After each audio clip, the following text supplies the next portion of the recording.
नमस्कार, मी श्रीकांत उमरीकर. आपण पाहतात अनलायझर. लाईक करा, शेअर करा, सबस्क्राईब करा. ज्या खटल्याचा निकाल, दीर्घकालीन चाललेल्या खटल्याचा निकाल, बॉम्बे हायकोर्ट, बॉम्बे असाच शब्द आहे अजून, त्याचं मुंबई झालेलं नाही. बॉम्बे हायकोर्टचं जे गोवा खंडपीठ आहे त्याने दिलेलं आहे.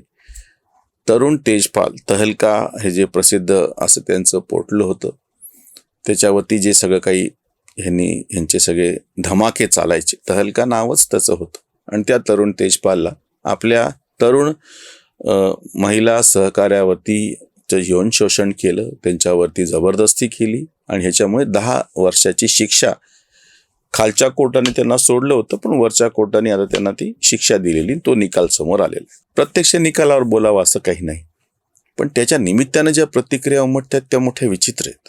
की भाजपनी जाणीवपूर्वक हे केलं, भाजपनी हवाला कांड किंवा त्यांना भाजपचे अध्यक्ष बंगारू लक्ष्मण लाच घेताना सापडले आणि त्यांनी त्याची बातमी केली होती, त्याच्यामुळे भाजपनी हा सूड उगवला असं सगळं सांगितलं जाते.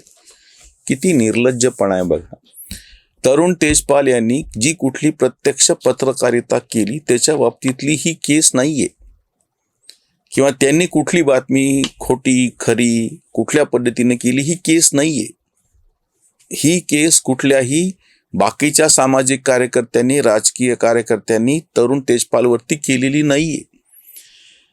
त्याच्या एका महिला सहकार्याने तिचं यांनी यौन शोषण केलं म्हणून केस केली गेलेली, त्याचे प्रत्यक्षामध्ये पुरावे सापडल्याच्या नंतरच हा निकाल आलेला.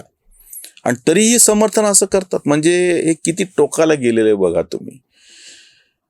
प्रत्यक्षामध्ये हा एक फार मोठा कलंक आहे पत्रकारितेवरचा, की जो एक जिथे निर्भयपणे ह्या सगळ्या तरुण मुली महिला या क्षेत्रात वावरत असताना, आणि विशेषतः आता जेव्हा इलेक्ट्रॉनिक्स मीडिया आला तेव्हा पत्रकारितेला वेळच उरली नाही. रात्रंदिवस तुम्ही कुठे जातात, कुठली बाईट घेतात, कुठे फिरतात, आणि त्या सगळ्या ह्याच्यासाठी जो धोका ह्या महिलांना स्वीकारावा लागतो, ह्या सगळ्या ह्याच्यामध्ये त्यांची जी सुरक्षिततेचा मुद्दा होता, जो दिवसेंदिवस गंभीर होत चाललेला आहे. काळ बदलला तरी जुन्या काळामध्ये वर्तमानपत्राची पत्रकारिता होती, त्याच्यामध्ये सहसा उशिराच्या वेळेस अशा महिला रिपोर्टरचे बाहेर जाण्याचा विषयच नसायचा. फार तर प्रत्यक्ष कार्यालयामध्ये काम त्यांना दिलं जायचं, पण तेही रात्री उशिरापर्यंत नाही. तिथे पुरुषच कामगार असायचे, जास्त करून पत्रकार असायचे. पण आता नवीन इलेक्ट्रॉनिक्स मीडियामध्ये मुली पण फार मोठ्या प्रमाणात पुढे आल्या, महिलांचं प्रमाण फार मोठ्या प्रमाणामध्ये वाढलेलं आहे. आता ह्यांना कुठे कुठे फिरावं लागतं आहे. अशा वेळी त्यांची सुरक्षितता, आणि तीही प्रत्यक्ष ज्यांच्या बरोबर त्या काम करतायत, जो त्याचा बॉस आहे, जर त्याच्याकडून जर तिचं यौन शोषण झालं तर ह्याचंच किती गांभीर्य या विषयात लक्षात घ्या. आणि हे सगळे बदमाश भाजपच्या मोदीच्या द्वेषापोटी तुम्ही प्रत्यक्ष या विषयाकडे दुर्लक्ष करून टाकायला लागलं. ही तक्रार, मी म्हणलं ना, हा पत्रकारितेतला विषय नाहीये ना. पत्रकारितेच्या संदर्भातली काही त्याच्यावरती खटला झालेला आहे, खरी खोटी बातमी दिली, एखाद्या सत्याला तुम्ही वाचा फोडली, आणि म्हणून ज्यांचं त्याचे सगळे काय म्हणता येईल त्यांना नुकसान झालेले त्या लोकांनी पुढे यावं आणि ह्यांच्यावरती हल्ला करावा, असं नाहीये ना. हे काही तुमची सहकारी बरं इकडे ह्यांनी काय लडकी हूं लढ सकती हूं म्हणायचं, आणि ते सगळे काँग्रेसवाले बदमाशा तरुण तेजपालची बाजू घ्यायला आलेत. कशामुळं? की ह्यानं बंगारू लक्ष्मण यांची ती बातमी उघड केलेली होती आणि त्याच्यावरती भाजपनी सूड उगवायचं ठरवलेलं आहे म्हणून. बरं, केस केव्हाची? 2013ची. कोणाचं राज्य होतं तेव्हा? सूड उगवण्यासाठी भाजपचं राज्य होतं का तेव्हा?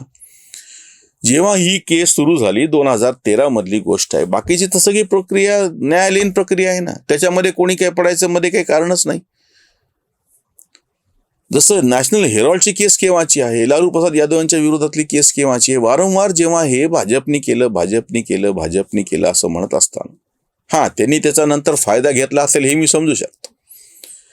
प्रत्यक्ष जसं वाहत्या गंगेमध्ये हात धुवून घेतला म्हणून ह्यांच्यावरती केसच आहे म्हणल्याच्या नंतर त्यांची बदनामी करा, हे राजकारण आहे. तरुण तेजपाल हे अडकले म्हणल्याच्या नंतर त्यांच्या विरोधामध्ये मोहीम करा, हे समजू शकतो मी. हे भाजपने केलंही असेल, केल्याचे पुरावे कोणीतरी समोर आणावेत, नंतर आपण त्याची वेगळी चर्चा करू. पण प्रत्यक्ष केस काय आहे? एका महिलेचं शोषण झालेलं आहे, तिच्यावरती बलात्काराचा प्रयत्न झालेला आहे, ह्या सगळ्यातून तिनं तक्रार केलेली म्हणून ही केस उभी राहिलेली. आणि आज जे कोणी सगळे तरुण तेजपालचं समर्थन करतात, म्हणजे ते किती निर्लज्ज लोक आहेत मला कळत नाही. मी आवर्जून ह्या राष्ट्रीय चॅनलवरच्या हिंदी आणि इंग्रजी चर्चा ऐकतो आहोत, नियमितपणे ऐकतो. त्याच्यामध्ये माझ्या असं लक्षात आलं की हे विषय बाजूला ठेवून तुम्ही दुसरीकडेच न्याय लागलात तो विषय. अरे तुम्ही तुमचा स्वतंत्रपणे भाजपचा विरोध करा ना. आत्ताच आम्ही मागच्या व्हिडिओत वापरलं वाक्य, आत्ताही परत मी तेच वापरतो. तुम्ही आत्ता प्रत्यक्ष प्रशांत किशोरने पराभव करून दाखवला ना भाजपच्या उमेदवाराचा.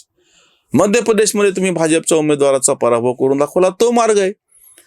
तुमचं जे काही राजकीय भांडण आहे भाजपशी, मोदीशी, अमित शहाशी, संघाशी, ते तुम्ही लढा ना निवडणुकीच्या माध्यमातून. तो खरा मंच आहे राजकीय विरोध करण्याचा, हा नाही ना. ज्या ठिकाणी हा पत्रकार जो पत्रकारितेवरती कलंक आहे, आणि मला तर इतकं एका गोष्टीसाठी दुःख होतं आहे की या जिथं छत्रपती संभाजीनगरला मी बसलेलो आहे, आपल्या वर्तमानपत्रामध्ये आपल्या लिहिलेल्या एका म्हणजे आपल्या कनिष्ठ अशा पत्रकार मित्रांनी लिहिलेल्या लेखासाठी इथला संपादक तुरुंगात गेलेला आहे.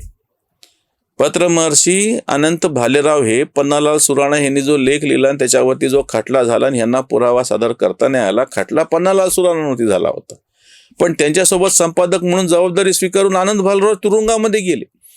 आणीबाणीच्या विरोधामध्ये हा पत्रमहर्षी आमचा हा एकमेव, सगळ्या अख्ख्या संपूर्ण भारतातला असा एकमेव पत्र संपादक होता जो तुरुंगात गेला. हे सगळे बदमाश नुसतं बोलत राहिले, कृती कोणी केली नाही, कोणी तुरुंगात नाही गेलं.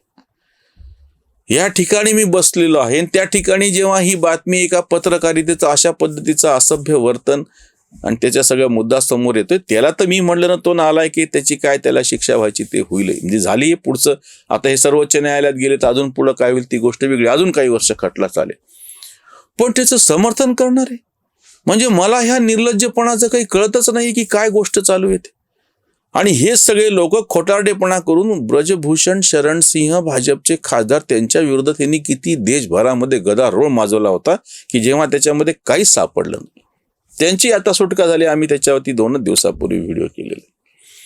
म्हणजे जे लोक ब्रजभूषण शरण सिंह याच्यावरती संशयानं गोंधळ घालत होते, त्याचा तर राजीनामा, ते तर काय समजा त्या कुस्ती अध्यक्षपदाचाही राजीनामा घेतला, त्यांना तिकीट मिळालं नाही, त्यांची खासदारकी गेली आणि नंतर निकालातून काही निष्पन्न झालं नाही. पण जिथं निकालातून निष्पन्न झालेलं आहे त्या तरुण तेजपालचं मात्र तुम्ही समर्थन कराल, म्हणजे किती बदमाश.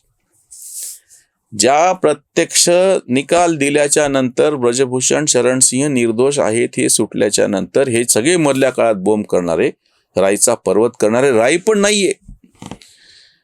आणि दुसरीकडे ज्या तरुण तेजपाल सारख्या बदमाशाला, ज्याच्यावरती खटला काँग्रेसच्या काळात दाखल झालेला होता, भाजपच्या नाही, 2013ची केस आहे, त्याचा निकाल लागतो आणि तरी सुद्धा हे त्याचं समर्थन करतात. म्हणजे ह्यांचा मोदी द्वेष किती टोकाला गेलेला आहे. मोदी द्वेषाचंही काही नाही, तुम्ही काही करा राजकीय दृष्ट्या, पण ह्या सगळ्यातून पत्रकारितेवरती एवढा मोठा कलंक बसतो आहे की समजा आता एखाद्या मुलीला काम करायचं आहे पत्रकार म्हणून, आणि जेव्हा तिला संध्याकाळची वेळ, रात्रीची वेळ, अंधार पडलेला आहे आणि तिला तिथून तिच्या घरी जायचे आणि बाकीच्यांकडून जर धोका जाऊ द्या, पण प्रत्यक्ष ती ज्यांच्याबरोबर काम करते आहे त्यांच्याकडून जर तिचं अशा पद्धतीचं शोषण झालं तर ह्याला काय म्हणायचं.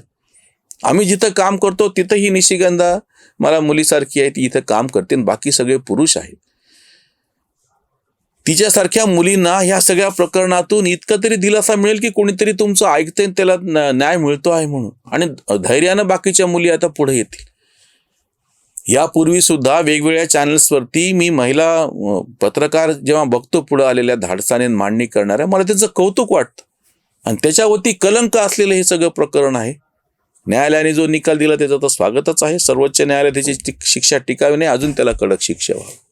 त्याच्यावरची वसंतवाणी. तहलका कांड लागला निकाल, इज्जतीचे हाल झाले आज. तरुणचे तेज वासनेत न्हाले, निकालाने झाले स्पष्ट सारे. अजून लिब्रांडू बाजू घेती त्याची, पत्रकारितेची लाज नाही. काँग्रेसचा हात देतो याला साथ, बाईवर हात टाकतो जो. कोर्टानेच दिली मजबूत शिक्षा, घडली परीक्षा माध्यमांची. लेखणी शिवाय धरे अन्य हाती, कैसी माती खाती प्रतिष्ठित. कांत माध्यमांचे दोन्ही गाल लाल, लागला निकाल सुन्न कान, लागला निकाल सुन्न कान. निकाल लागला आणि ह्यांच्या दोन्ही गालावर थप्पड बसलेली आहे आणि ही केवळ तरुण तेजपालच्याच नाही, पत्रकारितेवरतीच एक पद्धतीनं थप्पड बसलेली. सगळ्या पत्रकारांनी याचा कडक निषेध केला पाहिजे. जे कोणी विशेषतः पत्रकारितेच्या क्षेत्रातले आजही तरुण तेजपालची बाजू घेत आहेत, त्यांचाच खरं तर मी निषेध करतो आहे. इथेच थांबूयात. धन्यवाद.